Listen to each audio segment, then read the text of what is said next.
Hi everyone, Rukshan here, just making a video about the report that was handed down today in the hotel quarantine inquiry by former Justice Coates in Victoria.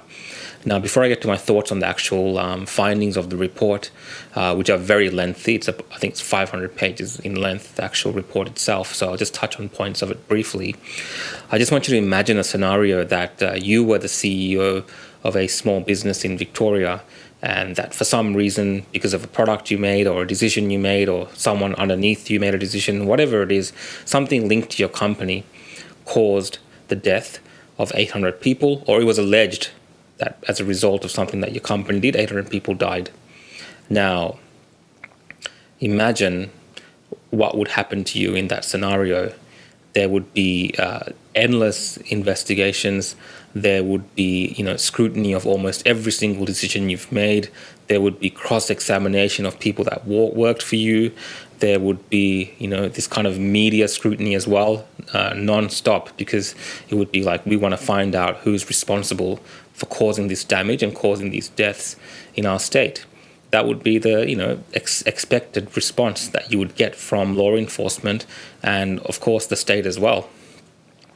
Now, imagine a scenario where instead of that happening, you as a CEO of that business could, pick someone to pick one of your friends maybe to look into what happened, to question you, to question the people that worked for you, and that friend ultimately found that, the company, it was responsible, but I can't really tell you exactly who's responsible. So really, no one's responsible in that case. And, everyone's just going to have to learn valuable lessons from this and move on.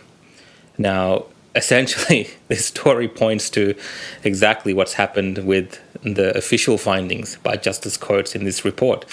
Because ultimately, what we have here is a report which says, 800 people died, or more than 800 people. Even one death is way too many because of an error like this. But, this is a significant amount of people who have died as a result of government error. And then you have an instance where there's, 20,000 infections almost, and multiple millions and billions of economic loss for businesses in the state of Victoria, all as a result, according to the report, of the decisions made by the government and bureaucrats. Now, ultimately, the report found that it could not single out one particular department or one particular person who was responsible for this decision, and that it was a collective failure. And therefore, because it is a collective failure, responsibility, it's something that, it should have been there, but ultimately it's something that the government can learn from. And, we have to take it in our stride.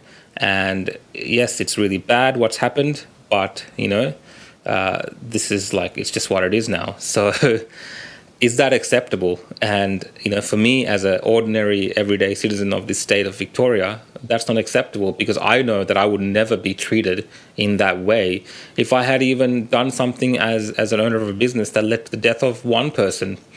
I would not be treated in that manner. So why on earth do we allow and accept our governments to get this kind of special privilege of, hey, it's like a learning curve for them. It's they get to practice. They get to practice on with our lives. So when they make decisions, there's no accountability that's required. They just need to say sorry and move on, because that's what's expected of them by the community. And I'm just saying that's bullshit, because that is not what we expect from our leadership. We expect them to be held to the same high standards of ethical and moral obligations towards the community that we as individuals are as well. And we expect the law to be applied to them exactly the same way that would be applied to us as ordinary Victorians. So it's just disappointing to see that we're in a situation where almost 800 people plus have died, and it looks like we're just going to have to move on and learn from it. And it's just boggles my mind. It's highly, just I can't even bring myself to say the words because I don't want to use any bad language. But yeah, it's just total bullshit. Daniel Andrews has always maintained that the buck stops with him. That ultimately he's responsible, and you can't then walk away from it when the decision comes out that it looks like a complete failure of an entire government. Daniel Andrews can't then pretend that he's not responsible when the entire government fails. If no one is responsible, ultimately the leader of the government should be responsible and take accountability and either step down or make a decision to allow the party to decide on his future, because I think that's the responsible thing to do. We had a situation in Australia where a few years ago with ball tampering with the Australian cricket team, when the whole community was outraged by the actions of Stephen Smith and David Warner as captain and vice captain of Australia, and they were stripped of their positions, even though it was for a temporary period of time. There was that outcry and outrage because we, as Australians, we know that when something like this happens, someone needs to stand up there and say, I take responsibility, and they need to do the honourable thing. And today we respect that. But I can't respect what Daniel Andrews is doing up there, because he's saying sorry, but it's not sincere. Because he's saying sorry and he's saying, "Oh, we'll learn from it." I've learned a lot from this experience, and I'm going to put all the recommendations in and make sure this never happens again. And but on the flip side, he's saying, "Oh, if Jenny Mikakos was still here, the health minister, and there was another secretary, Kim Pike or something, if she was still here, I would expect them to hand in their resignations because their department failed." But and on the same turn, he's saying, "Oh, but why shouldn't the people then look at this and say, oh, we think the government's failed, we think Daniel Andrews has failed, so he should step down. We expect him to resign." And he doesn't get that. He doesn't make that connection. So I don't think his apologies are sincere. I don't think he ever intended to take responsibility for any of this. This whole inquiry, this whole farce of an inquiry was set up just to do this, to do exactly this, to show that like something was happening, and then for the report to come out and say that no one is responsible, so the government can move on and there's no accountability required. So I think the next steps really are for us to continue to put pressure on this issue, because if I was one of those families, I would not be delighted in the least with what's occurred here. So we should, as a community, continue to put pressure on the government, whether that's calling for a royal commission, whether that's putting pressure on WorkSafe to actually take this issue seriously. Because if an institution like WorkSafe is not going to take this issue seriously because it's the government that's involved in this instance, how dare they then go after private enterprise and private businesses? Everyone should be treated equally.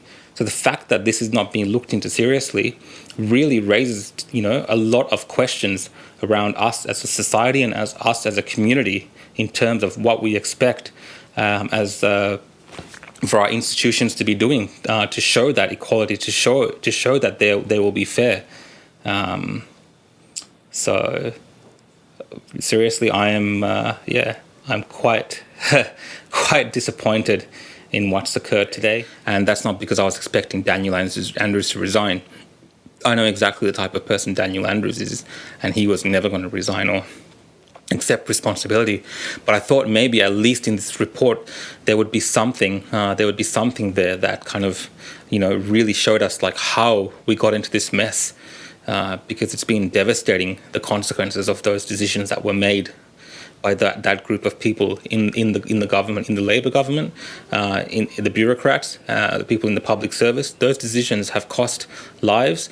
They've cost millions and billions of dollars to businesses, and they've just overall destroyed a lot of what we are as a society. So it's really something that we should not lose focus of. Despite this finding, we shouldn't lose faith, and we should continue to really put pressure on people like Daniel Andrews, the Premier, and everyone else in government who ultimately should be held responsible for the decisions that they have made. Thanks for watching my video, guys.